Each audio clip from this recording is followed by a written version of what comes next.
Tapi kemarin malah ada satu anak muda datang ke sini. Dia memang datang ke sini niatnya mau masuk Islam, dianterin sama mamanya yang masih Kristen. Terus? Loh, ya besadat, mamanya ngeliat.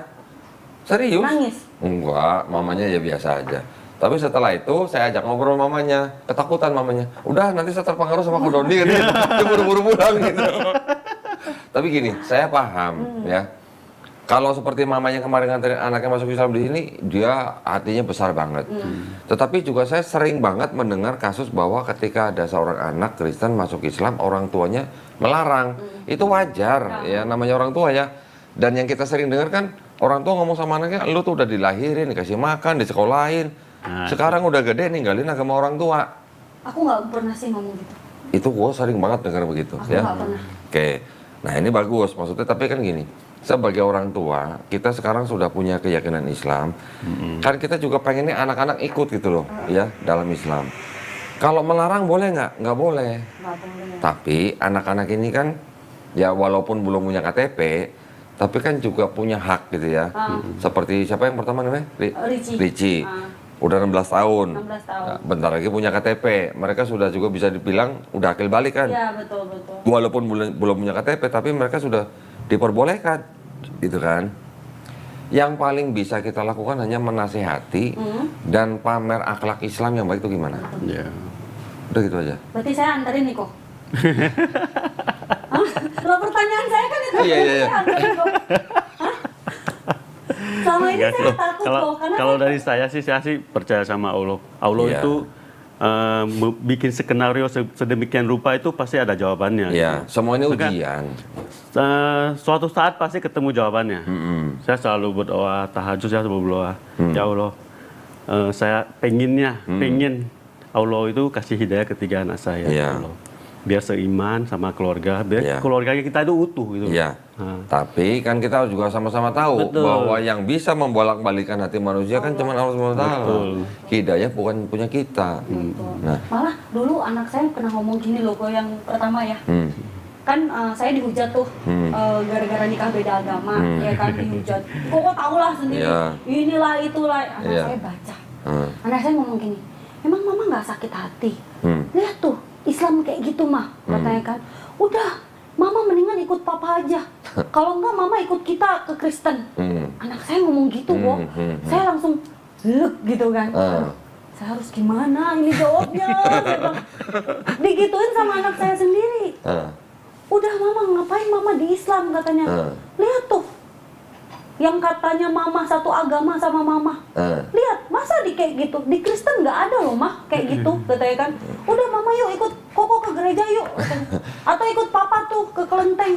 Saya sampai kan gini ya, kalau anak-anak itu kan boleh dikatakan kan wawasannya kan belum luas. Betul. Ya kan? Mereka taunya apa yang mereka lihat. Sekarang kalau kayak tadi Silvi nanya, gimana jadinya saya anterin ke gereja apa enggak? Ini kan jadi apa ya, delik gitu ya, jadi dilema gitu ya. Kita tetap sayang anak, kita memberi kebebasan, tapi ketika kita nganterin ke gereja kan sama aja di dalam pandangan Islam kan kita nganterin anak kita bermaksiat. Ya. saya tuh pernah nganterin satu kali tuh. Iya. Itu saya kan yang buka gereja, yang buka pintu gereja tuh. Nangis saya di situ kok. Bukan nangis mau masuk Kristen, bukan. Iya. Ya Allah, apakah kamu ngerti ya perasaan saya? Paham. Saya pas buka begini, anak saya masuk, air mata saya itu. Gini lah, ini mungkin bisa menimbulkan perdebatan ya. Kalau dilihat dari sisi akidah, dilihat dari sisi agama, mengantarkan keluarga kita sendiri ke gereja, ini bisa dianggap sebagai kita mengizinkan mereka berbuat maksiat.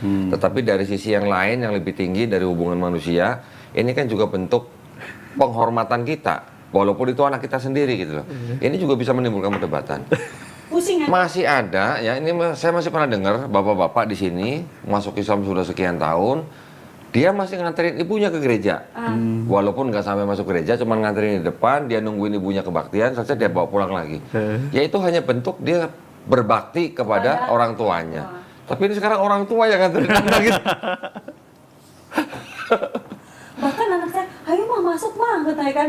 Ayo masuk, katanya dengerin, katanya. Enggak nak, mama di luar aja. Mama mau makan bakso, aku bilang. Lalu aku bilang, pokoknya aku nggak mau mencerminkan ke anakku kalau Islam itu apa gitu loh, keras. Aku nggak mau. Jadi aku bener-bener gimana caranya anakku memandang Islam di dalam ibunya ini lembut gitu loh. Jadi kayak kemarin ya, jadi kapan mah itu anak saya bener-bener keluar. Jadi kapan mah aku dibaptis katanya. Oh, mama harus cari tahu dulu nih, kamu dibaptis itu seperti apa. Ntar mama pelajari dulu ya nak. Ya kalau memang dia dibaptis berarti dia udah tahu gerejanya apa? Dia cuma tanya mau dibaptisnya di mana? Dia sih waktu itu bilang katanya terserah mama katanya. Mau di gereja suruh mana? aku yang nganterin. Kok masa aku mengantarkan anakku sendiri? Kok gimana tuh Boko? Kalau aku boleh ngomong, nak, mama nggak mau, nak, mama nggak mau. Tapi aku nggak bisa ngomong gitu kok. Aku nggak bisa. Aku cuma bilang, ya nak nanti ya. Aku malah takut. Ketika aku mengantarkan, aku udah nggak punya kesempatan lagi gitu loh kok. Poskin ini tayang nanti banyak yang mau ntarin nih nanti. Banyak ini mas ini. Enggak, tapi kan ini dari hatiku yang paling dalam kan. Iya, paham. Yang paling dalam ibaratnya, aku bukan yang nggak mau, aku sekarang posisinya bener-bener ikhlas kok. Iya. Tapi bolehkah Ya, boleh lah. orang tua yang melahirkan masih punya harapan? Wajar. Iya. Itu wajar banget lah. Tapi gini lah, sekarang kita tinggal apa ya, refleksi lah. Refleksi maksudnya kita melihat daripada kisah zaman nabi-nabi, terutama kepada Nabi Muhammad SAW. Nabi Muhammad SAW sendiri kan juga dia tinggal yang ada orang Nasraninya juga. Betul. Iya kan? Bagaimana Nabi itu bertoleransi kepada orang-orang itu, juga kepada orang-orang Yahudi. Bahkan kita sering pernah membaca, mungkin ya kalau pernah baca, Nabi sendiri hampir tiap hari menyuapi orang Yahudi. Menyuapi orang Yahudi. Sampai ketika Nabi wafat, digantikan oleh sahabatnya Abu Bakar, menyuapi orang Yahudi itu tahu ini bukan ya orang yang biasa nyuapin aku nih. Ya. Setelah itu dia bilang, "Nih siapa kamu?" gitu. "Mana orang itu yang biasa nyuapin saya?" Sudah meninggal. Baru diceritain siapa orang yang biasa nyuapin dia. Akhirnya orang Yahudi buta itu masuk Islam. Itu kan menunjukkan Nabi aja akhlaknya bagaimana kepada orang yang beda keyakinan. Makanya itu dari situ kita berdua ya Beb ya, kita berdua ini sudah berjanji untuk mencerminkan yang baik, Islam yang baik. Tapi sekarang beda lagi konotasinya kok. Apa? Dibilang adu mekanik nih sekarang. Waduh, aduh mekanik. Malah adu mekanik, udah mamanya berdoa, anaknya juga berdoa minta mamanya masuk Kristen. Ya Allah ya Tuhan ini. Tinggal kuat-kuatan mana gitu. Saya tuh ya kok ya sampai saya pernah lihat suami saya. Jadi gini, saya pernah lihat suami saya itu mau nangis ya. Jam 3 subuh dia sholat. Kok ada suara kayak gitu nangis kan? Oh mau nangis aku benci kali. Ya kan? Terus aku bilang ya sekarang sih nggak tahu ya kalau netizen bilang aduh mekanik kayak apa, ya itu urusannya mereka lah ya. Cuman kalau dari sayanya itu saya masih berharap ketiga anak saya ini masuk Islam, ketiganya, karena tiga-tiganya dilahirkan diazani juga, nggak seperti bapaknya. Bapaknya kan nggak diazani kok, ya kan? Mereka diazani walaupun sama dokter, gitu loh. Semuanya, tiga-tiganya, ya kan? Jadi saya masih berharap mereka benar-benar bisa masuk Islam. Sampai saya tuh bilang gini, ya Allah, ini kan anak saya udah 16 tahun, sebentar lagi mau kenal perempuan. Pertemukanlah sama perempuan muslim. Malah dihujat lagi saya. Nanti kalau misalnya ceweknya muslim, iya, terus dibawa murtad gimana katanya. Kok kenapa hidup saya seperti ini kok?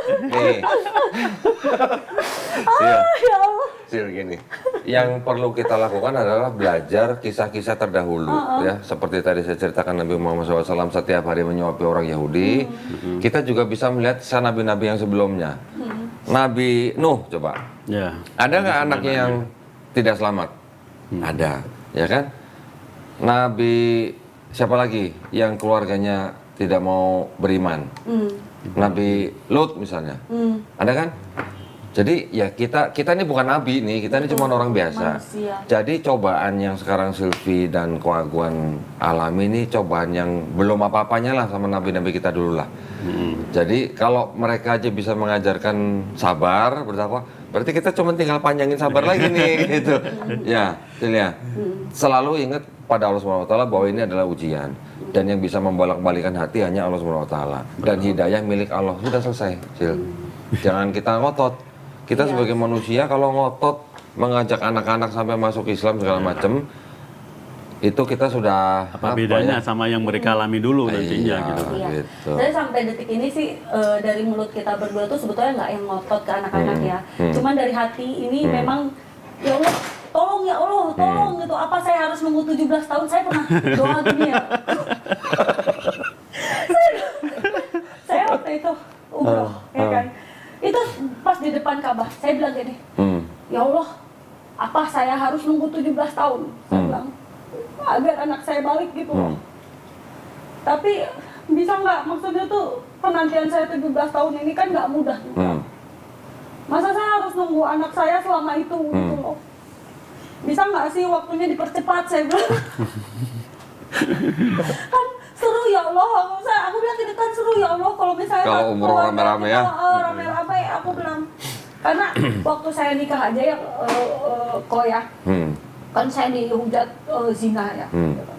Padahal kan netizen nggak tahu cerita yang sebenarnya ya kan. Padahal saya tuh waktu sebelum nikah itu saya juga udah ikhtiar lah. Ini bisa jalan apa enggak. Saya bilang pokoknya saya nggak bisa murtad ya. Mungkin ketika nanti kedepannya saya dihujat netizen atau apapun yang terjadi sama rumah tangga kita, itu ya dari mulut manusia ya kan, bukan dari mulut Allah. Tapi kalau misalnya saya yang keluar dari Islam itu udah langsung dari Allah, saya bilang ya kan, udah langsung dinilai sama Allah, aku bilang. Makanya saya ketika dihujat, "Woi kamu zina, kamu gini," itu aku nggak pernah sakit hati kok. Karena apa ya, yang berhak menilai saya itu Allah gitu loh. Yang tahu saya itu Allah, kejadian sebenarnya itu Allah. Manusia kan cuma taunya, saya nikahin dia gara-gara dia kaya. Padahal dia nikahin saya tuh 500.000 kok. Masa dibuka di sini sih? Wagwan, masa dibuka di sini? Yang 500.000 kan cuma akadnya doang. Emang pestanya nggak dihitung? Nggak ada pesta, nggak ada. Ya ibaratnya kan katanya, "Alah lu cuman mau harta doang." Netizen kan bilangnya gitu. Saya nikah gara-gara harta. Orang saya lo nikah sama dia aja modalnya 500.000 kok. Kita tuh benar-benar dari nol ya PPA. Benar-benar. Tapi Wagwan sama anak-anak hubungan gimana? Biasa aja? Kalau anak-anak dekat sekali sama saya. Oh, malah dekatnya sama Dekat Wagwan. banget sama saya. Terus? Jadi dia mereka kalau ngomong curhat apa gitu lebih ke saya. Ngomongnya ke Wagwan. Kalau sama mamanya gimana? Males ya? Karena mamanya gini-gini. Jadi mama gak ada titik komanya gitu. Kalau ke Wagwan banyak titik-titiknya. Kalau ini nggak ada titik-titiknya, nggak ada komanya gitu ya. Mereka curhatnya ke Wagwan. Terus? Nah, mereka lebih lihat ke sosok saya yang sabar. Mungkin saya nggak pernah marah sama mereka. Oh gitu. Nah sekarang bagi tugas, geser. Sylvie-nya agak diem sedikit, ininya mulai berperan ke anak-anak. Iya udah kita lagi coba itu sih. Nah gitu. Kita jadi dia yang mulai aktif gitu, yang nggak boleh ini gini.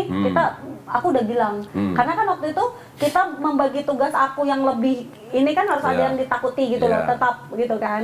Jadi akhirnya curhat. Nah ketika mereka dewasa kita balik. Kita udah memang komit untuk itu gitu. Anak-anak juga udah mulai cerita gitu kan, cerita. Jadi papahnya udah mulai marah nih. Kayak misalnya kamu yang marahin, Beb, marahin. Ya tukang marah ini, ya tukang kademin ini. Berarti lu berdua main bad cop, good cop dong. Jadi sekarang dia yang kalian belum mandi, kalian belum. Jadi udah mulai dia. Kalau dulu kan aku. Sekarang aku yang diam. Nah, jadi kita memang bagi tugas sekarang. Sekarang kalau yang bisa lebih masuk ke anak-anak adalah Wagwan, berarti Wagwan suruh belajar. Belajar apa? Tahu nggak belajar apa? Apa? Belajar kristologi.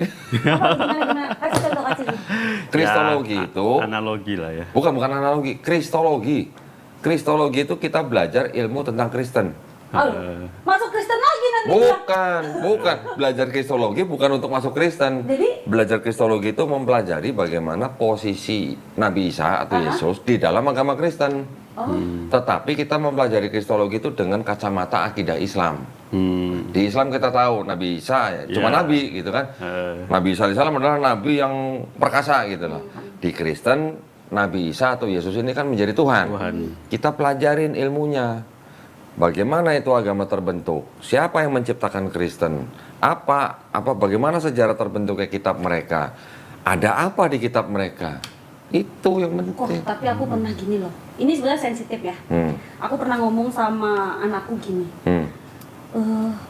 Nak, itu yang disalib siapa? Gue bilang Ya, kan. ya, Aku ya. pura-pura nggak tahu. Ya, ya, Aku ya. tahu, tapi cuma taunya Yesus doang. Gitu. Ya, terus? Oh itu Tuhan kami mah, katanya. Ya kan? Oh gitu. Kok dia sama kayak kita ya, punya kaki, punya ini. Iya. Kalau di Islam itu Allah yang kita sembah itu nggak berwujud, nggak dilahirkan, Nggak berfisik. dan nggak melahirkan gitu. Terus malah sekarang debat sama anak, pernah aku debat sama anak. Nih. Iya kan? Ini yang perlu belajar nih Koaguan nih. Ini mohon maaf ya, bukan apa nih ya. Kristologi ya. Tapi ini kan namanya urusan dengan agama Kristen. Dengan agama Kristen kan berarti kan kitabnya mereka kan Bible. Nah, Koaguan harus tahu Bible. Oh gitu. Dia belajar. Iya dong. Belajar Kristologi. Maksudnya compare antara Al-Quran sama Bible. Iya, benar. Oh, gitu. Ya, nanti saya tunjukin nih sebentar. Kemarin kita pas minggu kemarin ikut, gak ikut kamu ya, Aku ikut nggak. kajian Ustadz Nababan. Ustadz Nababan. Nah. Ustadz Nababan juga Kristologi. Ya, Itu dia juga guru kemarin Kristologi. minggu itu dia bilang, jadi kita nih harus kalau mau mualafin orang Kristen kita harus tahu isinya, isi Bible-nya, terus kita Beli Bible, harus Beb. pelajari.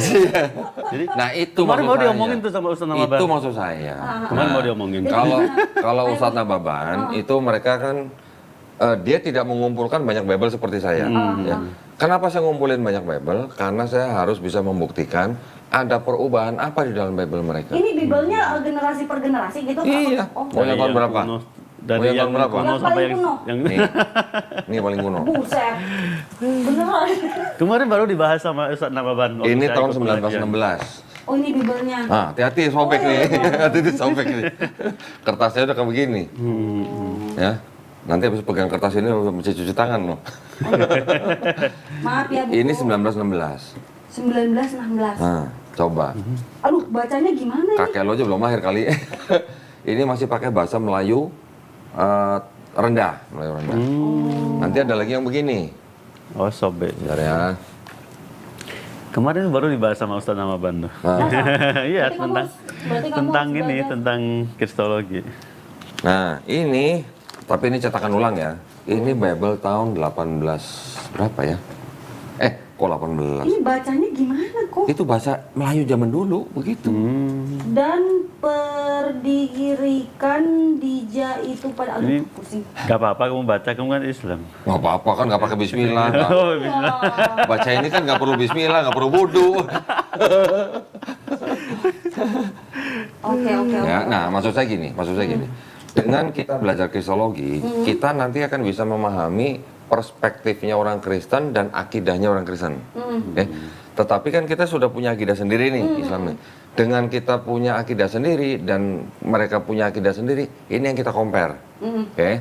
Setelah itu baru kita belajar perbandingan kitab mereka sendiri. Ada permasalahan apa di dalam kitab mereka?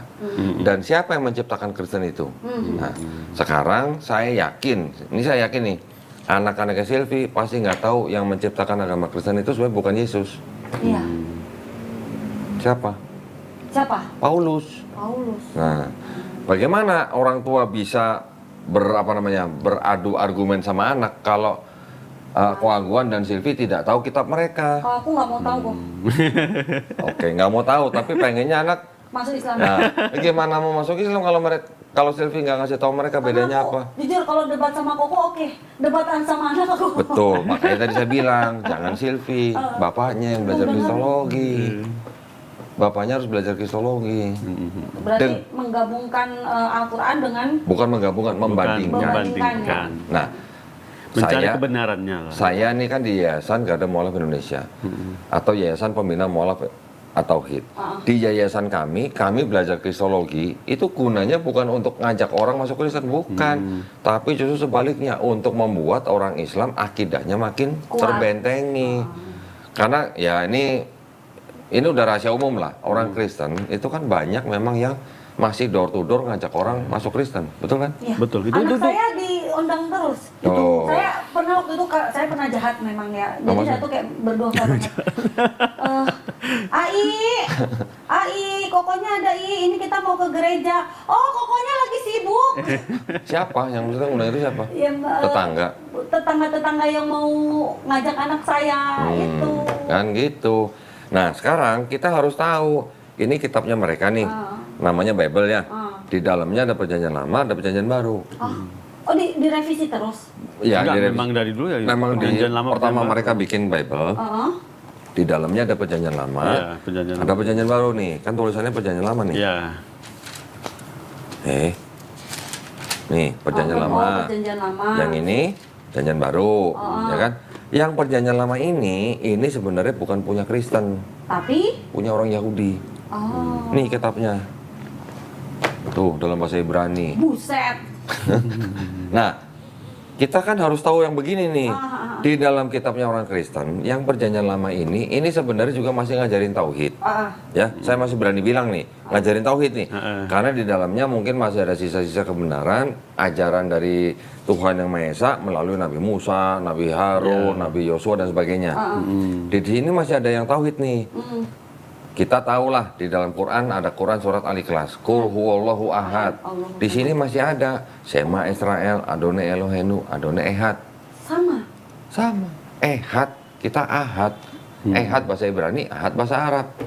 Qul huwallahu ahad sama Adonai Elohenu, Adonai Ehad. Sama, artinya sama. Ya. Nanti di sini ada lagi ayat bunyinya apa? Tuhan bukan manusia, Tuhan bukan anak manusia. Sama nggak sama lam yalid walam yulad? Ya. Nanti ada lagi Keluaran 9:14 bilang tidak ada sesuatu apapun yang serupa dengan aku Tuhan di bumi. Sama nggak dengan walam yakulahu kufuwan ahad? Iya. Sama. Masih ada kesamaan dengan Quran. Walaupun di dalamnya sudah bercampur dengan kebatilan, karena orang Yahudi dulu sudah rubah-rubah, tapi pesan daripada Tuhan itu masih ada dan sama dengan Quran. Oke, ini pertama nih perjanjian lama nih. Asalnya dari sini tapi udah diterjemahin lewat bahasa Yunani ya. Yang di perjanjian baru, nah ini yang dipercaya oleh Kristen. Sekarang. Yang ini kenapa nggak dipercaya lagi? Karena di sini ada ajaran yang ini udah batal. Siapa yang ngajarin ini batal? Paulus, bukan Yesus. Kalau yang menceritakan tentang Yesus di sini cuma 4 kitab nih, Matius, Markus, Lukas, Yohanes. Menceritakan Tentang Yesus dari lahir sampai disalib sampai bangkit. Ini cuma 4 kitab, Matius, Markus, Lukas, Yohanes. Tapi setelah ini adalah surat-surat dari Paulus.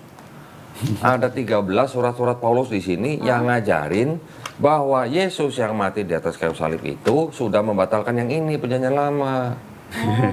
Oke. Baru tahu gue nih lihat nih. Ini Wagwan harus tahu nih. Kalau nggak tahu ini, ya nggak akan bisa berdiskusi sama mereka. Kecuali kalau Wagwan dan Silvi ya silahkan gitu. Ya mau bebas-bebas aja ya silahkan. Tapi kalau kita bisa berdiskusi mereka dengan ilmu seperti ini, insya Allah mereka dapat hidayah. Siapa tahu mereka bisa terbuka pikirannya. Kan gitu. Ini gue bukan buka rahasia nih depan YouTube. Tapi inilah yang kita pelajarin. Karena anak-anak itu ya, waktu aku bilang gini, Yesus itu ya, di Al-Quran ada loh, Ci. Aku bilang gitu kan, anakku kan. Itu dia agamanya Islam loh, aku bilang. Ah, masa? Anakku bilang gitu. Terus kamu masa menyembah manusia? Terus aku pernah bilang gini, ini sebenarnya agak-agak sensitif juga ya. Terus kalau misalnya Yesus juru selamat kamu, kenapa dia nggak nolong dirinya sendiri? Aku bilang gitu. Iya. Terus malah anakku ngomong gini, terus mama kenapa sembayangi tembok katanya? Tembok. Makanya itu Ka'bah dibilangnya Menghadap. tembok. Menghadap. Aku bilang itu menghadap Ci, itu Iya, kiblat. bukan Ci. nyembah temboknya. Bukan. Ini sama kayak bapaknya dulu ngomong kayak gitu juga. Waktu masih Konghucu. Orang Yahudi juga kalau doa di tembok ratapan juga ngadap tembok, apa mereka nyembah tembok? Enggak. Itu dia makanya. Nah, tapi sekarang yang penting begini. Di dalam 4 yang cerita tentang Yesus ini diceritakan Yesus disunat. Oh, ada di sini? Ada. Ah. Ya. Orang Kristen ada yang sunat tapi kebanyakan enggak. Enggak. Oke. Di sini ceritanya Yesus puasa. Ramadan juga? Bukan Ramadan tapi puasanya 40 hari malah. Oke. Orang Kristen ada yang puasa tapi kebanyakan enggak. Oke. Di sini Yesus nggak makan babi karena dia ikut hukum Taurat yang di sini. Yesus nggak makan babi di sini. Orang Kristen ada yang nggak makan babi tapi kebanyakan enggak. Oke. Di sini juga Yesus sholatnya sujud. Sholatnya sujud. Bahkan ada di sini. Ada di sini. Mau baca? Mau. Mau tunjukin. Coba. Makanya harus belajar ini. Kalau lu nggak tahu ini, terus nggak bisa membandingkan, Oh, ngomong sama mereka nggak nyambung. oh gitu. Tapi kalau di sini lu baca begini, Yang mana nih? nih, Ini ya. yang merah. Maka mulailah ia merasa sedih dan gentar. Terus? Lalu katanya kepada mereka, hatiku sangat sedih, Terus? seperti mau mati rasanya. Tinggallah di sini dan berjaga-jagalah dengan aku. Terus? Maka ia maju sedikit, lalu sujud. Lalu apa? Lalu sujud. Dan berdoa, Nah. katanya, ya Bapakku, jikalau sekiranya mungkin, biarlah cawan ini lalu daripadaku. Mana nih? Tetapi janganlah seperti yang ku kehendaki, melainkan seperti yang engkau kehendaki. Lalu sujud. Sujud. Jadi Yesus sunat, Yesus puasa, Yesus nggak makan babi, Yesus sujud. Ceritanya di sini kan Yesus disalib. Ketika disalib diturunkan jenazahnya dikafanin. Oh, Ada. ada juga. Mana? Nah kan nggak tahu kan, karena nggak tahu kan jadi susah ngomongnya nih. Oh, ini yang hijau nih. Menjelang malam datanglah seorang kaya, seorang kaya ya, orang Arimatea yang Terus? bernama Yusuf, dan yang telah menjadi murid Yesus juga. Ia pergi menghadap Pilatus dan meminta mayat Yesus. Pilatus memerintahkan untuk menyerahkan kepadanya, dan Yusuf pun mengambil mayat itu, iya bener, Hah? mengafaninya. Mengafani. Kalau di Islam kan di Quran disebutkan Nabi Isa alaihissalam tidak dibunuh dan tidak disalib, ya kan? Kalau di sini diceritakan Yesus. Kita tidak mempercayai bahwa Yesus yang dibunuh dan disalib, tapi siapapun itu jenazahnya dikafanin. Benar. Oke. Sekarang Yesus sujud, Yesus nggak makan babi, Yesus disunat, Yesus puasa, jenazahnya dikafanin. Tanya sama anak-anaknya, umat beragama apa yang cowoknya disunat, puasa, nggak makan babi, sholatnya sujud, dan mati dikafanin? Umat beragama apa? Tapi anak saya Ricci itu udah disunat. Oke, udah disunat. Oke, nggak apa-apa. Karena kan dulu kan, sebelum minta murtad kan. Tapi dengan 5 hal seperti ini, ajak mereka berpikir, umat beragama apa sekarang yang disunat, nggak makan babi, sujud, puasa, dan dikafanin? Ayo, kan mereka bisa mengamati kan, umat beragama apa yang seperti ini. Kalau mereka menyembah Yesus, Yesusnya begini perbuatannya. Berarti kalau begini Yesus Muslim atau bukan? Muslim sih. Nah gitu. Kita umat Islam, cowoknya disunat, nggak makan babi, sholat sujud, puasa, mati dikafanin. Lah berarti kita ngikutin Yesus berarti. Sedangkan orang Kristen sendiri malah nggak ngikut Yesus gitu loh. Iya benar. Bener nggak? Masuk akal juga ya. Loh, sekarang Yesus dibaptis. Orang Islam dibaptis nggak? Kagak. Kata siapa? Mandi junub nggak? Emang itu baptis? Mandi junub itu sama baptisnya orang Yahudi ya, Yahudi bukan Kristen ya. Itu sama maknanya. Tapi orang Kristen baptisnya maknanya udah beda. Kalau Kristen baptisnya pernyataan iman. Kalau orang Yahudi baptis itu yang masuk ke dalam kolam itu sedang penyucian. Oh gitu. Nah, sama aja seperti orang Islam mandi junub. Gue baru belajar loh.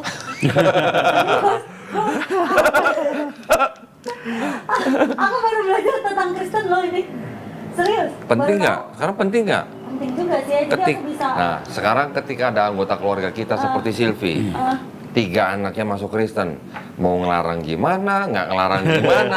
Tapi kalau lu nggak tahu ilmu ini, lah bagaimana lu mau ngomong sama anak-anak lu? Malah bisa-bisa anaknya malah ngajak Silvi masuk Kristen. Benar. Berarti aku beli Bible nggak apa-apa ya? Nggak apa-apa.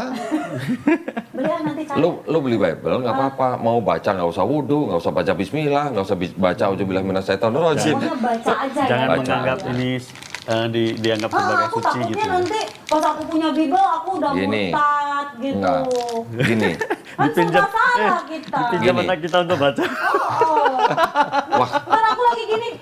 Mama itu apa, Ma? Apa bukan alhamdulillah. Nggak usah. Bisa orang Kristen. nggak usah gini aja. Puji Tuhan, Mama. Nah, gimana dong? Nggak apa-apa. Oh iya, kalau misalnya puji Tuhan, bukain. Siapa Ricci? Sini mau nanya dong. Ini kok Yesus sujud ya? Kok Ricci nggak sujud? Coba begitu.